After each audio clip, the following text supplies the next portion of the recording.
There are moments in politics when words become unnecessary, when a single expression carries more weight than any speech. That was exactly what happened the moment Mark Carney looked up, heard the question about Donald Trump, and let out a subtle smirk. Barely there, but unmistakable. It wasn't loud, it wasn't provocative, and yet it communicated everything the world needed to know. That expression revealed confidence, certainty, and a quiet message that Canada was no longer willing to dance around someone else's drama. It was the kind of smirk that comes from knowing the ground has already shifted, that the old rules no longer apply, and that continuing to engage in old habits is pointless. Reporters weren't prepared for that reaction. They expected hedging, diplomacy, or at least a measured answer.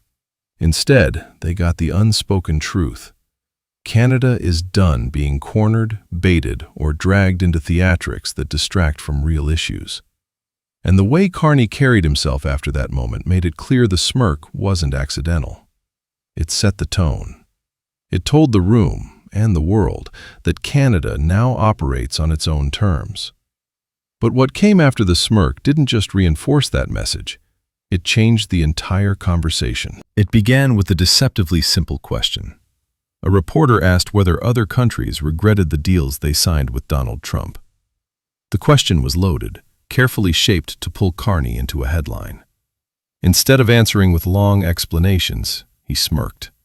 Just a tiny shift of expression, but packed with meaning. Rumors online have been circulating for months that several countries feel boxed in by one-sided terms they agreed to under pressure. Fans of global politics have speculated that many leaders now feel stuck with agreements that benefited Washington far more than anyone else. Carney didn't confirm it. He didn't deny it either. He simply redirected the question toward Canada's future, and the smirk became the unofficial answer. His actual words were diplomatic. Every country wants to deepen relationships with Canada. But under that calm tone, people sensed something deeper. That Canada is now seen as a stable partner, not a country to be pushed around. That Carney has spoken to leaders who privately wish they had negotiated differently. And that Canada is finally stepping into a new role, one rooted in respect, not fear. But the reporter wasn't satisfied. And that's when the pressure truly began. But the real moment came when they pushed him again. The second Trump-related question was supposed to corner him. Reporters had been chasing Trump angles for weeks, hoping for a soundbite. They asked about a phone call he had with the former U.S. president. They asked whether Canada's sectors would be discussed. They pushed for details, and Carney shut it down instantly. My exchange with the president yesterday was not newsworthy. 8 simple words. No anger, no hesitation, but firm enough to slice through the noise. It was the cleanest rejection of the Trump-centered narrative we've seen from a Canadian leader in years. A reminder that not every conversation deserves a headline, and not every detail belongs in the public circus. Online watchers noticed it immediately. Many said it was Carney drawing a boundary. Others said it reflected growing frustration with reporters who keep dragging national economic issues back to U.S. personalities. Some even speculated that Carney's strategy was deliberate, to ensure Canada sets its own agenda without becoming a character in America's political theater. Whatever the intention, the impact was undeniable. Trump wasn't the center of this story anymore. Canada was. And with that shift, the press conference's entire direction changed. Then Carney said something no Canadian Prime Minister has dared to state so plainly. The decades-long integrated economic era between Canada and the United States is over. Not paused, not strained, not complicated. Ended. He described how the system that once built prosperity on both sides of the border has now turned into a vulnerability, especially for industries tightly linked to U.S. markets. Global watchers have long whispered that Canada's dependency made it vulnerable to sudden policy swings. Carney didn't blame the U.S. He didn't complain. He simply acknowledged the structural reality everyone else tiptoed around. And he didn't say it with fear. he said it with clarity. This wasn't a collapse, it was a pivot, a recognition that the future won't be shaped by nostalgia, but by strategy. Canada can either cling to the past or build a new economic foundation, and Carney made it clear which path he was choosing. This was more than an announcement. It was a psychological shift, a message that Canada no longer views itself through the lens of American approval. But what came next was even more transformative. After shutting down the noise, Carney went straight into substance, and what he laid out was one of the most ambitious reconstruction plans Canada has seen in years. He started by detailing moves Canada made months ago, steps many Canadians didn't realize were part of a larger strategy. Foreign steel import restrictions, new training programs, liquidity support for workers, income protections, a $5 billion strategic response fund designed not just to survive the trade war, but to reshape the economy entirely. These weren't scattershot policies, they were pieces of a larger puzzle. Carney emphasized that the measures were already working. More than 120,000 jobs created since March, steelworkers protected from sudden layoffs, companies receiving the liquidity needed to pivot toward new markets and reduce dependency. The tone was calm, almost understated, but the message underneath was huge. Canada is no longer reacting, it is architecting. Insiders say this approach has been in development for months. Some even suggest Carney began mapping this economic shift long before the latest tariff tensions.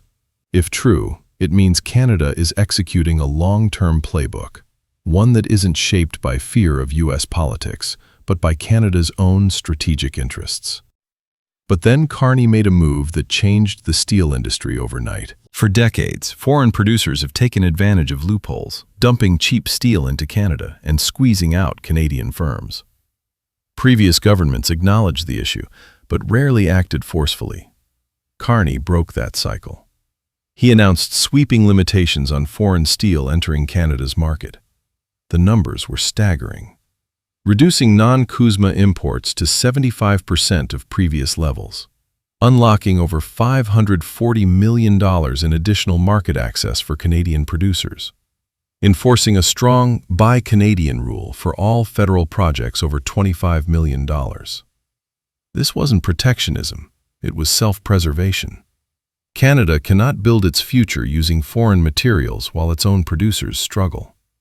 And Carney made it clear he would not allow domestic industries to collapse under global pressure. Economists immediately took notice. Cutting off foreign undercutting will create new demand. It will push companies to hire.